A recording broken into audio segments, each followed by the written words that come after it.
y'all are so convinced Nala's being fake here, and maybe she is, I don't know. Hoes are sneaky. And honestly, I feel like if anyone knows anything about drugs, it's definitely Just Pearl thing. Because surely you must have been on something when you tweeted that 16-year-olds were hot. What were you on? Man, y'all are not ready for this conversation, but you're gonna have to get ready right now. Strap in.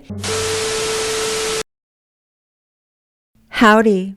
Welcome back to the Blaire White Project podcast, the realest place to get your news, admittedly, ironically, from the fakest looking bitch you've ever seen.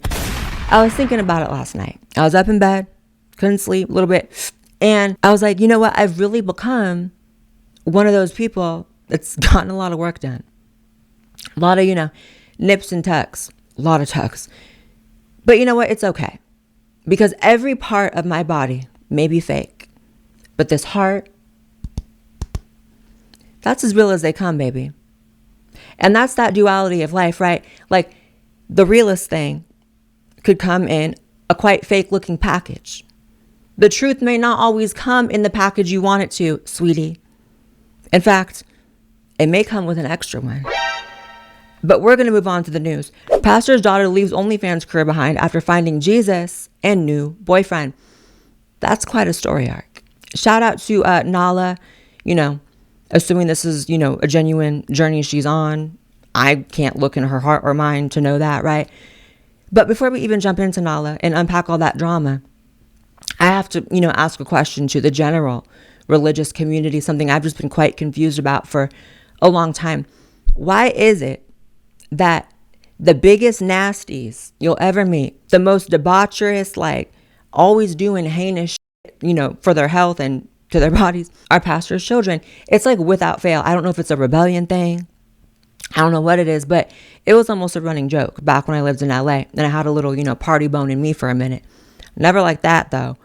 Back when I wasn't the OB, the old.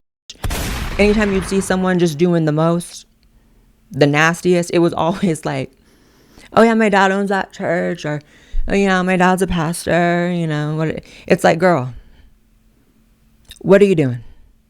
Because that ain't holy water. That Xanny laced vodka soda, vodka crant, is not holy water. As far as Nala, the OnlyFans creator who has stirred up a lot of controversy, a lot of people coming out, and saying that it's not a real journey, it's not authentic, it's a grift, because she did get baptized and claimed to find Jesus. She did close her OnlyFans account. I will say that. That's a point in her, favor here, as far as believing her or not. Although she did make $9 million beforehand, which, girl, I would retire from just about anything after $9 million. But never this.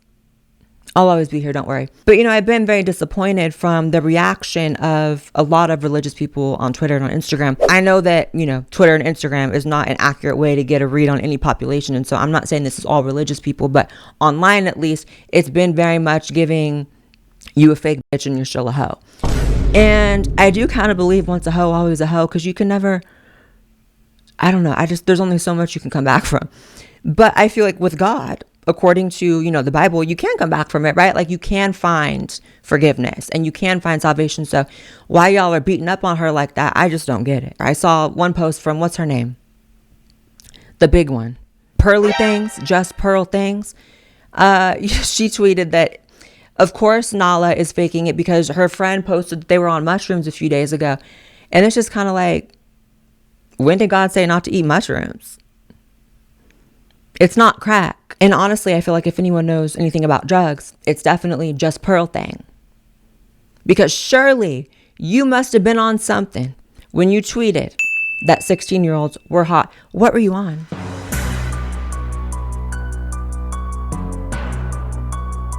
Bleak. It has been a little bit disheartening for me personally to see a lot of the reaction to Nala, because, I am going on my own little spiritual journey at the moment. I've opened up about that on my Twitter a little bit. And, it's just a lot of comments that just seem very contradictory to what the Bible actually states. And one thing about it, it comes quite early in the text, right?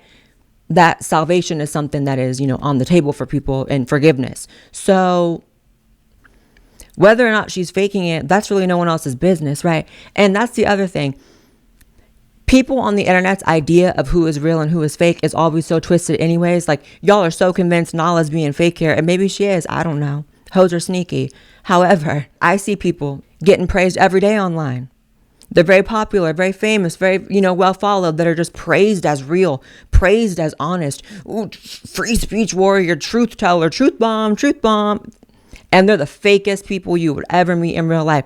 They're the people who are up on Twitter talking about LGBTQ is ruining America, and they're sucking dick every weekend. I don't even do that. So y'all need to get this idea of you thinking you can tell who is real and who is fake on the internet out of your head anyways. Shout out to Nala, from one harlot to another, right? As one person who's on, her own little spiritual journey to another. And I hope it's real. If it's not, see you in hell. So there's been a historic study this week on the trans topic that just got released. Most gender confused children grow out of it. Landmark 15-year study concludes, as critics say, it shows being trans is usually just a phase for kids. That Blaire White was right, tip jar. I know it sounds corny, like, oh, you're right on an issue that 50% of people in the country agree with you on. Okay, no, I was right about an issue that I was talking about before anyone was talking about it. When there were like no videos at all on YouTube talking about it, how transitioning kids was going to be a problem because it was starting to happen.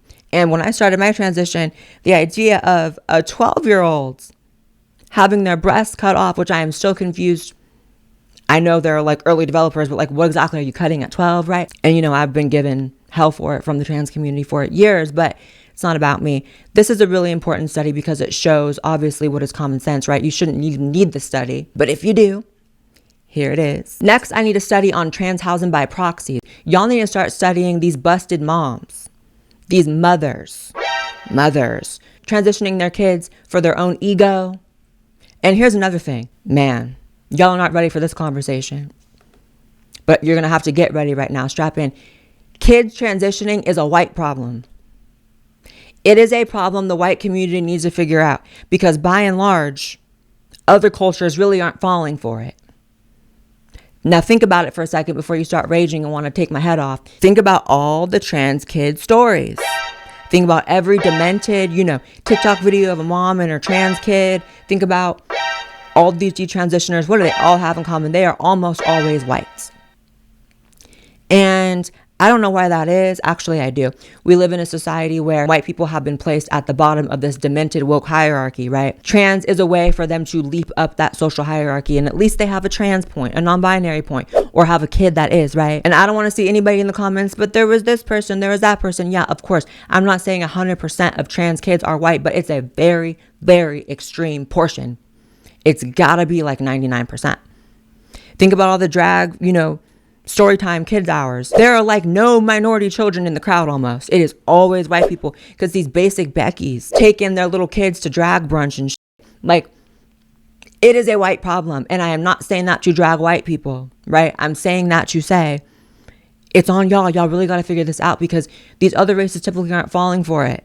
I think a lot of people need to start thinking of reasons why they supported child abuse when it was the popular thing, when transitioning kids was all that, when that was your little, Pomeranian in your purse, now you had a trans kid, all that, right? A lot of y'all are going to hell for that. I don't think the average person, even someone who, spends their time looking at these topics, debating these topics, can really perceive the unique prison it must be to transition to a gender while you're a child, which means you did not consent and you really didn't choose that. And then you're trapped. Even if these surgeries go well, right? Like, even if these surgeries work.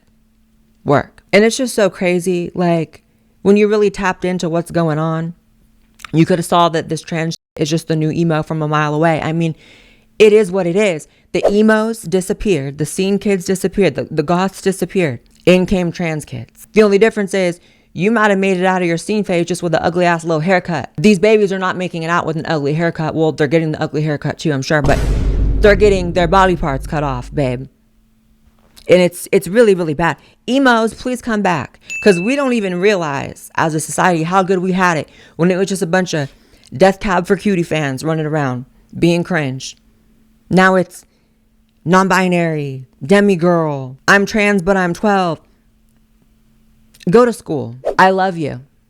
Make sure you subscribe to this channel as well as my main channel. Follow me on X and Instagram, and I'll see you in the next episode of the Blaire White Project podcast. Bye, guys.